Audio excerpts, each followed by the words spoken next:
Here's how we're going to do this. We're going to go down to our studios in Boston for this incredible conversation. I just want to jump right in. Take us to the grocery store. How does a Harvard doctor shop?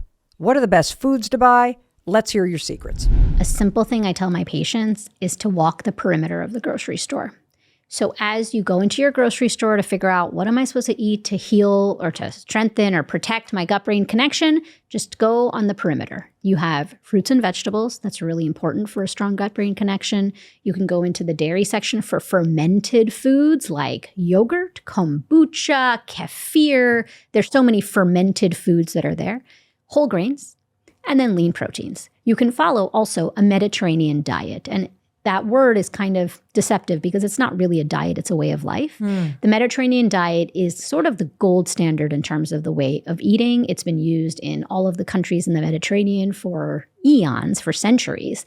And now it's slowly making its way here to the US. So focusing on a plant-based diet, eating lots of fresh fruits and vegetables, minimally processed foods, whole grains, beans, nuts, oils like olive oils, and minimizing dairy and red meat. And most importantly, here in the US, the reason I mentioned the periphery and the perimeter of the grocery store, because here in the US, and likely in other countries as well, when you go into a grocery store, the perimeter is where you have the produce, the dairy, grains, and meats. And in the center, all of those aisles are processed foods. Many of them are ultra-processed foods, especially here in the US. And so you want to minimize your consumption. This is not about becoming a monk and leading an existence where you are not engaging with food, because food is pleasure and it is important. And especially when you're feeling a lot of stress, eat a little chocolate cake. It's good for you. It's good for your soul. I certainly don't refrain, but it's about when you create a habit and when you have that habit of a slice of chocolate cake. I talk about this in the book with one of my patients, a slice of chocolate cake every single night at 11 o'clock, and then it starts affecting your cholesterol and all of these other things. And then you're saying, okay, wait a second, I got to get a handle on this. And it can be a slippery slope. So really trying to focus, be practical in what you eat. It doesn't have to be this huge lifestyle overhaul. A little bit can go a long way. So if you can make some simple swaps, like put a few forkfuls of sauerkraut in your sandwich today when you're having lunch, or at night, and have a little bit of extra helping of vegetables. Simple daily things can make a big difference in the long run. And what this does is when you have prebiotics, probiotics, this sort of Mediterranean diet, it doesn't have to be all day, every day. But if you can start slowly incorporating a little bit at a time, it strengthens your microbiome. Wow. That is super cool. So as a Harvard-trained medical doctor, when somebody comes into your practice, do you advise them to take supplements to improve their gut? Every day, people would come in with bags of supplements and say, what should I take, Dr. Narukar? What's going to help me? What's not going to help me? My standard line for every single patient who came in, I would look at all of their medications. I would write them on the medical record.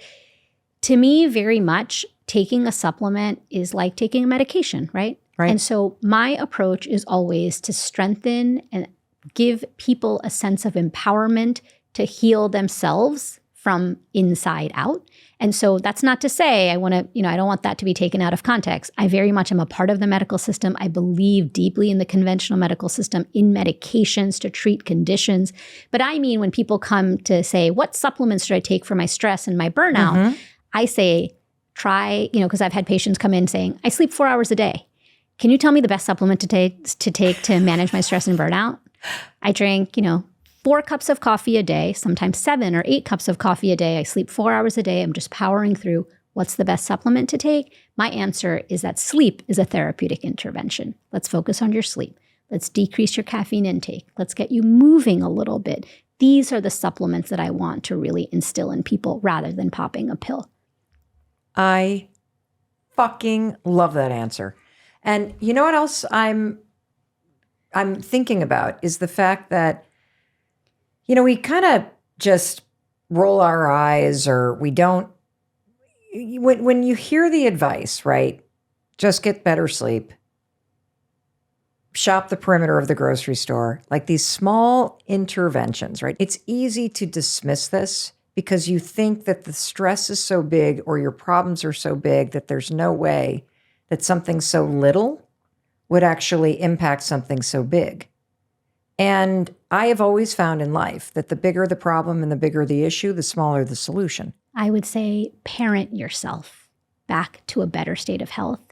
You know that if you are a parent listening, or if you think about how your own parents were, maybe that's not the best example because you might not have had great parents, but you know what it means to be a good parent, right? Like a good bedtime, protecting sleep, minimizing screen time, eating good food, a little bit of exercise every day. There are things that we tell our children all the time. If you don't have kids, you have nephews and nieces. There are things that you know will help them. Of course, the adult brain is different than the child's brain, but the adult brain is developing as well because of the principles of neuroplasticity. Your brain is a muscle and it responds to external stimulation and external influences. Even today, I've had patients who've been 80 years old and made behavior change, and that has made all the difference in their stress and burnout. So these small little things actively influence the brain because of neuroplasticity and can change and rewire your brain for less stress and burnout. As a doctor at Harvard, what do you do for exercise and movement?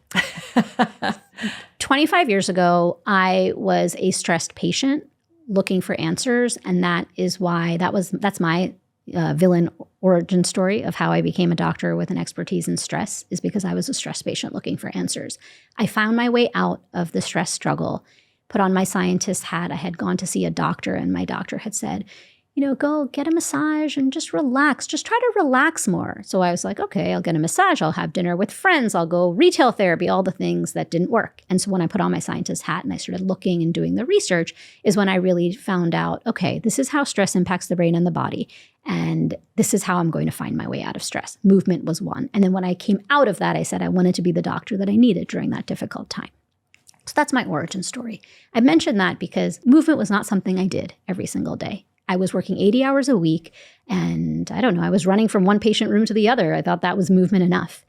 And so what I did during that time, I was acutely stressed. I was so depleted and running on fumes, Mel. I was erratic in my food intake, my sleep, seeing death and dying on a daily basis. Self-care and burnout or even stress was not in my lexicon. It was not in my vocabulary. When I was training in my medical training, my motto, how I was trained, was pressure makes diamonds. Someone sat a whole group of medical students down in our first year or second year of medical training and said, I just want you guys to know what you're about to go through. Pressure makes diamonds. So I was like, hey, diamond in the making, bring it on. And then my diamond cracked. So when I discovered all of the science around why movement is important, and exercise is like the dreaded E word, no one likes to talk about it. So we can talk about movement, we can talk about exercise. That to answer your question, it has changed. When I was a stressed patient or a medical resident working 80 hours a week, and I was running on fumes and so depleted, I focused on gentle therapeutic movement. So I went to a yoga class several times a week. That was my gateway I went to a couple of yoga classes. So just to say that doctors are socialized to play small. We don't share our own personal stories because we focus on the patient. So writing the 5 resets and sharing my personal story, I have to tell you, Mel, I might start crying, but you were an inspiration for sharing that story because you share so much of your own personal stuff to help people. And I knew that the only way that people would relate to me is if I told them the truth and not, I'm just doing this for my patients. It's because, no, I was a patient. I struggled with my stress and burnout. And that's when I became the doctor I needed during that difficult time. And so your story and your example was like a leading, sort of like a lighthouse that guided me. Well, I'm thrilled that you shared your story because you clearly are the doctor we all need. Thank you. And so during that really difficult time, I focused on a couple of days a week of yoga, gentle stretching, nothing much, and a few walks. So I used to walk every single day, even if it's 5 or 10 minutes. Again, you might say, what's a walk going to do? It's going to do nothing because it's not about the promise of physical fitness. This is the promise of mental fitness. And so a little bit of a daily walk. And the reason I walked every single day when I was a stressed patient and why I suggest when people are feeling that acute sense of stress to walk is every single day is because it avoids decision fatigue. If you say to yourself when you're deeply stressed, I'm going to go to the gym 3 times a week for an hour-long class, okay? Then Monday rolls around, a deadline comes up at work, you don't go. Tuesday, there's a family obligation or a conflict, you don't go. Wednesday, same thing. And by Friday, you might have gone 0 or 1 time. Your sense of self your sense of self-efficacy goes down. You're like, oh, I can't get anything right. Why bother at all? And then your amygdala starts firing, right? Because the forward future planning prefrontal cortex isn't working as great. Instead, aim to do something a little bit every day. It avoids decision fatigue. Now, to answer your question, it's changed. So initially I was a sedentary person. I didn't really exercise much. I was into dancing as a child, but not sports. Now I understand the value of sports for so many reasons. Gentle yoga and walks every day. 10-minute walk, that was like, yes, I walked, check. This is not about like walking 5 miles a day. I love that because the person listening is like, okay, how long? What do I do? And it's just 10 minutes. Just 10 minutes. 5 minutes is fine too. If you can do 20 minutes of a walk every single day, great. It's the equivalent of a Facebook scroll. Seriously, we all scroll. That's true. Or Instagram, or choose your poison. It's the equivalent of a scroll. Opt out of a scroll and go for a walk instead. Everyone listening, you probably think you are an excellent multitasker. 100% of us think that we are excellent multitaskers. The truth is only 2% of human brains can effectively multitask. Multitasking is a scientific myth. There is no such thing. If you can do 20 minutes of a walk every single day, great. It's the equivalent of a Facebook scroll.